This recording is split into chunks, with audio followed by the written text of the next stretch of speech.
If you were to dig a hole 90 meters straight down from the center of the charming French village of Crozet, you'd pop into a setting that calls to mind the subterranean lair of one of those James Bond villains.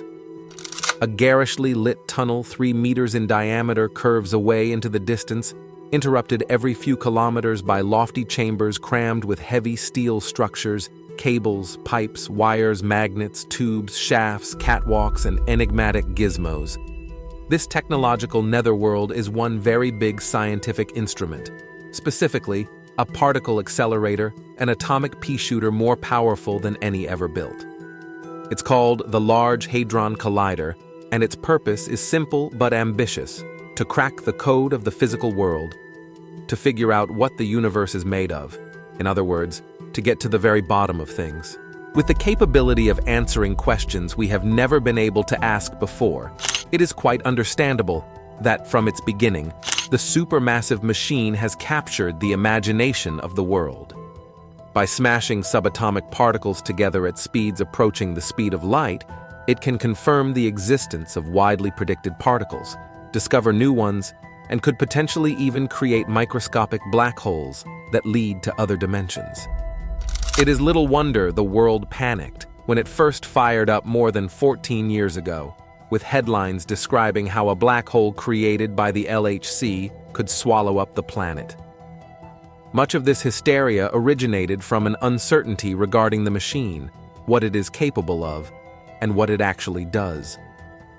But the capability of the immense LHC is the culmination of the work of leading figures in particles physics dating back almost 100 years. It is the world's largest example of a type of machine that started life in 1937. Particle accelerators are used by physicists to get a glimpse of the tiniest parts of our universe. By smashing particles together at high speeds to create high-energy collisions, particle accelerators were first used to look into the structure of an atom's nucleus. As technology and our understanding of physics have both advanced, particle accelerators have been getting bigger and bigger, but they still rely on the principle of using strong magnets generating electromagnetic fields to make subatomic particles move as fast as they can. Inside the LHC, 2 high-energy particle beams travel at close to the speed of light before they are made to collide. The beams travel in opposite directions, guided around the accelerator ring by a strong magnetic field generated by superconducting electromagnets. The bigger the accelerator, the faster the beams can travel and the higher energy the collisions can be. This means the further into the depths of the unknown we can delve. The beams inside the LHC are made to collide at 4 locations around the huge underground ring, corresponding to the 4 particle detectors, named Atlas, CMS, Alice, and LHCb. One of the most famous examples of the LHC in action is the famous Higgs boson. The particle was the final missing piece of what physicists refer to as the standard model of particle physics, a set of laws that governs particles on the most fundamental scale. It took almost 50 years from Peter Higgs's first calculations to its discovery in 2012. At that time, the LHC, a marvel of engineering, accelerates particles to near light speeds and smashes them together, recreating conditions akin to those just after the Big Bang. It was in this high-energy environment that the Higgs boson revealed itself, albeit fleetingly, as it decayed into other particles. The discovery of the Higgs boson was a monumental event, filling a significant gap in the standard model of particle physics. This model is the best theory we have for explaining the behavior of the subatomic world, but it remained incomplete without the Higgs boson. With its discovery, the final piece of the puzzle fell into place, affirming the model's predictions and solidifying our understanding of the universe's fundamental structure. But the Higgs boson is more than just a missing puzzle piece. It is a beacon that illuminates the path to new physics. Its mass, for instance, is curiously light, suggesting the existence of new phenomena beyond the standard model. Moreover, the Higgs field could provide insights into the enigmatic dark matter, which, though invisible, exerts a gravitational pull on galaxies and is vital to the universe's structure. But while the Higgs boson is believed to be a key that unlocks the secrets of the universe, Stephen Hawking, who regarded as one of the most brilliant theoretical physicists in history, warned that the particle could one day be responsible for the destruction of the known universe. And Hawking is not the only scientist who thinks so. The theory of a Higgs boson doomsday, where a quantum fluctuation creates a vacuum bubble that expands through space and wipes out the universe, has been around for a while. Scientists detected this worst-case scenario when they measured Higgs mass. The Higgs boson is about 126 billion electron volts, or about the 126 times the mass of a proton. This turns out to be the precise mass needed to keep the universe on the brink of instability, but physicists say the delicate state will eventually collapse and the universe will become unstable. That conclusion involves the Higgs field. The Higgs field emerged at the birth of the universe and has acted as its own source of energy since then. Physicists believe the Higgs field may be slowly changing as it tries to find an optimal balance of field strength and the energy required to maintain that strength. Just like matter can exist as liquid or solid, so the Higgs field, the substance that fills all space-time, could exist in two states. Gian Giudice, a theoretical physicist at the CERN Particle Physics Center where the Higgs boson was discovered, explained during a TED Talk in October 2013. Right now, the Higgs field is in a minimum potential energy state, like a valley in a field of hills and valleys. The huge amount of energy required to change into another state is like chugging up a hill. If the Higgs field makes it over that energy hill, some physicists think the destruction of the universe is waiting on the other side. But an unlucky quantum fluctuation or a change in energy could trigger a process called quantum tunneling. Instead of having to climb the energy hill, quantum tunneling would make it possible for the Higgs field to tunnel through the hill into the next even lower energy valley. This quantum fluctuation could happen somewhere out in the empty vacuum of space between galaxies and create an expanding bubble. Here's how Hawking describes this Higgs doomsday scenario in the book. The Higgs potential has the worrisome feature that it might become metastable at energies above 100 billion giga-electron volts. This could mean that the universe could undergo catastrophic vacuum decay, with a bubble of the true vacuum expanding at the speed of light. This could happen at any time, and we wouldn't see it coming. The Higgs field inside that bubble would be stronger and have a lower energy level than its surroundings. Even if the Higgs field inside the bubble were slightly stronger than it is now, it could shrink atoms, disintegrate atomic nuclei, and leave hydrogen as the only element in the universe. Using a calculation that involves the currently known mass of the Higgs boson, researchers predict this bubble would contain an ultra-strong Higgs field that would expand at the speed of light through space-time. The expansion would be unstoppable and would wipe out everything in the existing universe. More worse to us is when scientists do this calculation using the standard physics we know about. It turns out we're right on the edge between a stable universe and an unstable universe. We're sort of right on the edge where the universe can last for a long time, but eventually it should go boom. There's no principle that we know of that would put us right on the edge. Either all of space-time exists on this razor's edge between a stable and unstable universe, or the calculation is wrong. If the calculation is wrong, it must come from a fundamental part of physics that scientists have not discovered yet. One possibility is the existence of invisible dark matter that physicists believe makes up about 27% of the universe. Discovering how dark matter interacts with the rest of the universe could reveal properties and rules physicists don't know about yet. The other is the idea of supersymmetry. In the Standard Model, every particle has a partner, or its own anti-particle. But supersymmetry is a theory that suggests every particle also has a supersymmetric partner particle. The existence of these other particles would help stabilize the universe.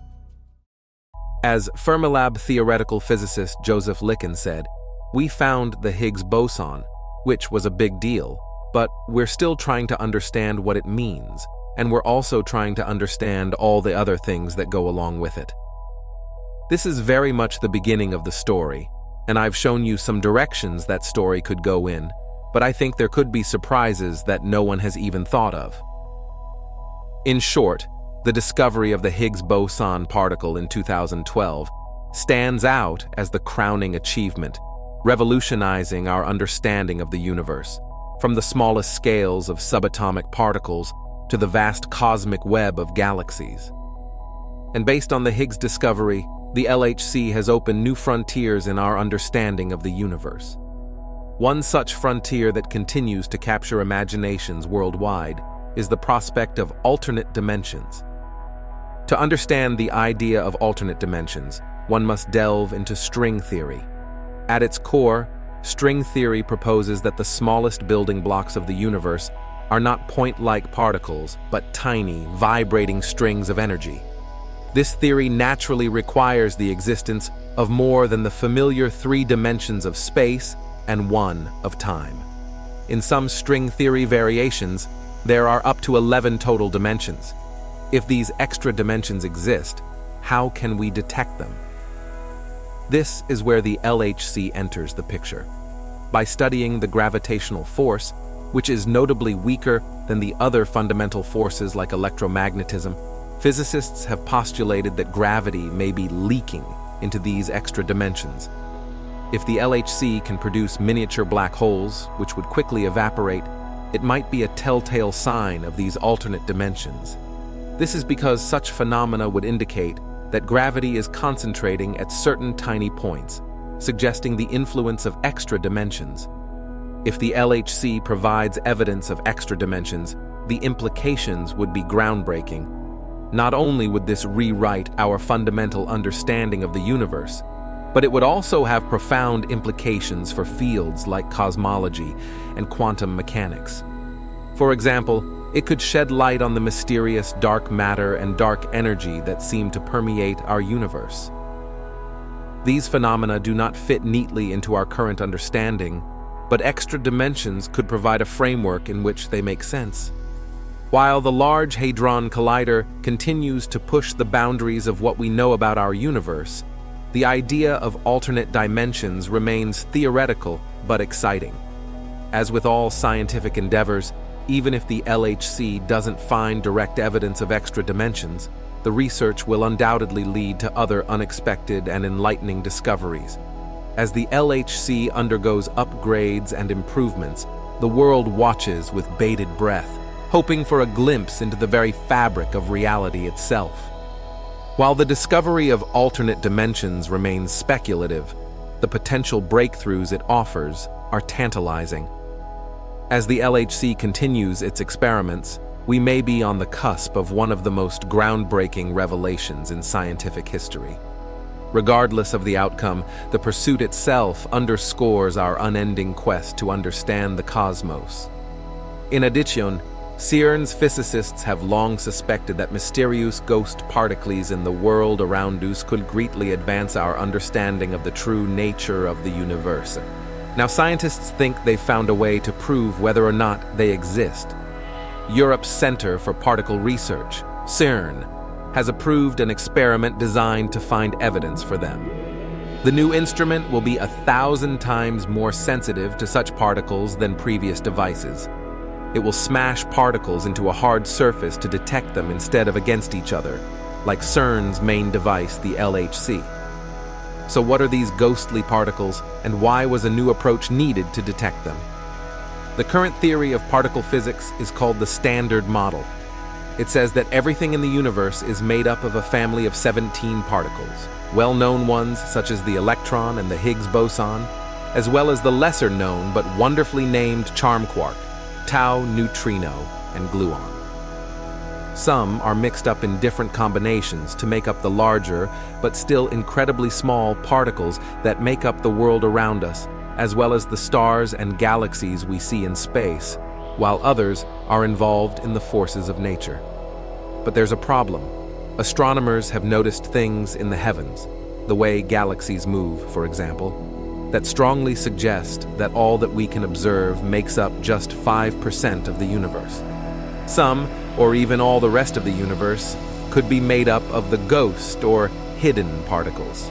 They are thought to be phantom doppelgangers of the 17 particles of the Standard Model. If they exist, they are really hard to detect because they very rarely interact with the world we know. Like ghosts, they pass straight through everything and can't be detected by any earthly device. But the theory is that the ghost particles can, very rarely, disintegrate into Standard Model particles, and these can be picked up by detectors. The new instrument increases the chances of detecting these disintegrations by greatly increasing the number of collisions. Instead of colliding particles together, which most current experiments do, the search for hidden particles, or SHIP, will crash them into a big block of material. This means that all the particles are smashed into smaller bits, rather than some of them. The diagram below shows why this fixed target approach is so much more effective. The project's Ghostbuster-in-Chief, Prof. Andrei Golutvin of Imperial College London, said that the experiment marks a new era in the search for hidden particles. SHIP has the unique possibility to solve several of the major problems of particle physics, and we have the prospect of discovering particles that have never been seen before. The hunt for ghost particles requires specially adapted equipment. With normal experiments using the Large Hadron Collider, for example, new particles can be detected up to a meter from the collision. But the ghost particles can remain invisible and travel several tens or even hundreds of meters before they disintegrate and reveal themselves. So SHIP's detectors are placed much further away. Prof. Mitesh Patel of Imperial College described the new approach as ingenious. In his words, what really appeals about the experiment is that these particles are right under our noses, but we have never been able to see them because of the way they interact, or rather the way they don't interact. We are explorers and we believe that we can see something interesting in this new terrain, so we have to take a look. SHIP will be built within existing facilities at CERN, according to Dr. Claudia Adida, a physicist at CERN. We will be making use of an existing cavern and infrastructure and parts that we will try and reuse as much as possible, and what we will have is a facility that will help us search for this hidden sector, which has not been seen before, she said. SHIP will run alongside all of CERN's other experiments, the largest of which is the Large Hadron Collider, which has been searching for the missing 95% of the universe since it was completed in 2008 at a cost of 3.75 BN. So far, it hasn't found any non-standard model particles, and so the plan is to build a machine that is 3 times larger and much more powerful. The future circular collider has an estimated initial cost of 12 billion. Its planned start date is sometime in the mid-2040s, though it won't be at its full new particle hunting potential until 2070. By contrast, the SHIP experiment is scheduled to start looking for new particles in 2030 and will be around 100 times cheaper, at around $100. But researchers say that all approaches are needed to explore all the possible options in order to find the particles that they say would lead to one of the biggest breakthroughs in physics of all time. In the meanwhile, let's delve deep into new LHC results that refute Fermilab's hole in the Standard Model. In 2022, researchers from the CDF collaboration at Fermilab, the world's most powerful particle accelerator before the LHC at CERN, shocked the world by presenting evidence for a W boson mass that fell into the second category, disagreeing with the Standard Model's predictions. But the LHC gets to weigh in on this too. Now in 2024, the results are in, and it looks like the Standard Model survives after all. Here's a window into the current state of affairs. The particle known as the W boson, which comes in both positively and negatively charged varieties, had long been suspected to be a heavy, massive, short-lived fundamental particle responsible for changing the species identity of quarks and leptons, that is, responsible for the weak decays. Although theorized way back in the 1960s, its massive nature required a large set of advancements in accelerator and detector technologies before it would finally yield to direct detection in 1983, when the UA1 and UA2 collaborations, led by Carlo Rubbia and Pierre Dirichlet respectively, announced its existence at CERN. The mass of the W boson is highly dependent on the Higgs mechanism, as it's the broken electroweak symmetry that gives the W boson its mass. Because the masses of the standard model particles are all related, the expected mass of the W boson depends on the masses of the other particles, with arguably the most important constraints coming from the mass of the top quark, itself only discovered in 1995 at Fermilab. Initially, early evidence indicated the top quark's mass, in terms of its energy equivalent, could be anywhere from about 165 giga-electron volts up to 180 giga-electron volts, which would constrain the W boson to be no lower than 80.33 giga-electron volts for a low-mass top quark, and no greater than 80.40 giga-electron volts for a high-mass top quark. But what the CDF collaboration experimentally measured with the smallest uncertainties of all time was a mass of 80.433 giga-electron volts, with an uncertainty of just 0.094 giga-electron volt attached to it. If the top quark mass were truly in the range that all experiments had previously indicated, between 170-175 giga-electron volts, and the Higgs boson were truly where the evidence placed it, at around 125 giga-electron volts, then this posed an enormous puzzle for the standard model. There isn't a whole lot of wiggle room for these masses to be different than the standard model's predictions, as so many alternative, beyond the standard model scenarios had already been ruled out by existing data. Either the CDF measurement was wrong, several other collaborations made errors, or missed a key piece of evidence, or this CDF result was an indication that something was wrong with the standard model. No one has ever found any errors with the CDF analysis, although it will be several years before the LHC can match and check the CDF collaboration's precision. No errors or overlooked evidence has been discovered elsewhere either, leading some to suspect, or at least to hope, that perhaps this was a hint that new, beyond the standard model physics, would be within range of present-day colliders. It wasn't like the CDF results released in 2022 were the first good measurements of the W boson's mass.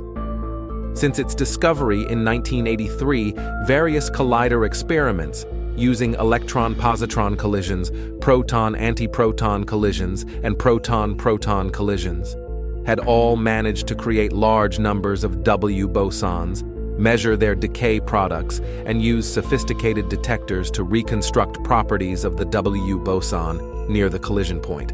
Those properties included the W boson's mass. In early 2022, prior to the release of the CDF results, the world average was that the W boson's mass was 80.379 giga-electron volts, with an uncertainty of just 0.002 giga-electron volt. That was at least close to the standard model's predicted mass of 80.36 giga-electron volts, although it favored a slightly higher mass for the top quark, 178 giga-electron volts, compared to what had been measured up to that time, 173 giga-electron volts. However, if the CDF results were correct, with the W boson having a mass of 80.433 giga-electron volts, then there was no reasonable way to reconcile this mass with the standard model and the rest of the existing data. If the CDF results were correct, this suggested something remarkable, such as supersymmetry exists and the SUSY particles are light enough to appear at the LHC. The Higgs boson is not actually a fundamental scalar, but is actually a composite particle, or there's at least one new particle out there that couples to the standard model particles and has not been directly detected. But before we start considering exotic scenarios such as this, we have to check that the CDF results are actually correct and indicate that something is wrong with the standard version of the standard model. There are three major things to check: the mass of the top quark, the mass of the Higgs boson, and the mass of the W boson, as all three of these are interrelated. There are plenty of different ways to try to reconstruct the masses of these particles, depending on which detector and which decay channels are being probed by the experimental collaboration taking the data, which is why we typically take what are known as world averages when determining the masses of these particles. That is, we combine the different data sets, complete with errors and uncertainties, together, and then produce an estimate that combines them in a scientifically responsible fashion. The best measurements for the mass of the top quark were released on March 19, 2024, jointly by the CMS and ATLAS collaborations at CERN, where they found a top mass of 172.52 plus or minus 0.33 gigaelectron volts, the highest precision and lowest uncertainty measurement of the top mass ever. Meanwhile, the ATLAS collaboration has the lead over the CMS collaboration in determining the mass of the Higgs boson, finding in a release from July of 2023 a Higgs mass of 125.11 plus or minus 0.11 gigaelectron volts, with a precision of just 0.09%, the greatest of all time. If these measured masses are correct, then we would expect to see the W boson with a specific mass dependent on which physical scenario describes our reality. For instance, with respect to supersymmetry, we'd expect to find the W boson's mass to be around 8036 gigaelectron volts if the standard model and no supersymmetry is what's out there, around 80.38 gigaelectron volts if there is supersymmetry but the particles are heavy, perhaps too heavy to be seen at the LHC, or around 80.43 gigaelectron volts if there is supersymmetry and the supersymmetric particles are well within reach of the LHC. The latter two scenarios are astounding, as any indication that there's something out there beyond the standard model that can be found by colliders, whether direct or indirect, is a tantalizing possibility worth exploring. If the CDF result for the W boson mass of 80.433 gigaelectron volts is right, then it implies that we're right on the doorstep of making a new discovery at the LHC. If the earlier results for the W boson's mass are correct, it implies that there is new physics out there to discover, perhaps out of reach of the LHC, but perhaps within reach of a next-generation collider. And if everyone is wrong and it's just a boring, plain vanilla universe out there, then we'd expect to see the W boson's mass regress to the standard model's predictions. 80.36 gigaelectron volts or thereabouts. Ultimately, this is the key question we need to ask ourselves. Has the standard model survived this test? Sure, there are places where the standard model is insufficient. As respects dark matter, dark energy, the origin of the matter, antimatter asymmetry, the lack of observed strong CP violation, and the origin of neutrino mass, for starters. But for the properties of the W boson itself, we need look only at the above graph from the linked ATLAS paper. Based on the mass of the top quark and the properties of the Higgs boson, the W mass should be 80.357 gigaelectron volts, and the measured value by ATLAS of 80.367 plus or minus 0.0116 gigaelectron volts is in perfect agreement with that prediction. It's worth noting that you can't simply take more data and decrease those errors. About 0.0125 gigaelectron volts of those uncertainties, according to the ATLAS collaboration themselves, comes from systematic errors or errors inherent to performing the experiment itself. That is the big challenge ahead for those of us hoping to test, at the 100th% level, whether the masses of the Higgs boson, the top quark, and the W boson are all consistent with the standard model, or whether there truly is an indication that new physics is right around the corner, just waiting to be discovered. It's the ultimate detective story, and thousands of the best physicists in the world are on the case. That's all the information that we have for you today. Don't forget to give us a thumbs up if you enjoyed today's episode, subscribe if you haven't already, and hit the bell so you never miss out on future episodes. And be sure to also tell us what you think about today's content. Everyone's support motivates us to continue delivering quality content, and to always improve. As always, thanks for watching, and we will see you next time.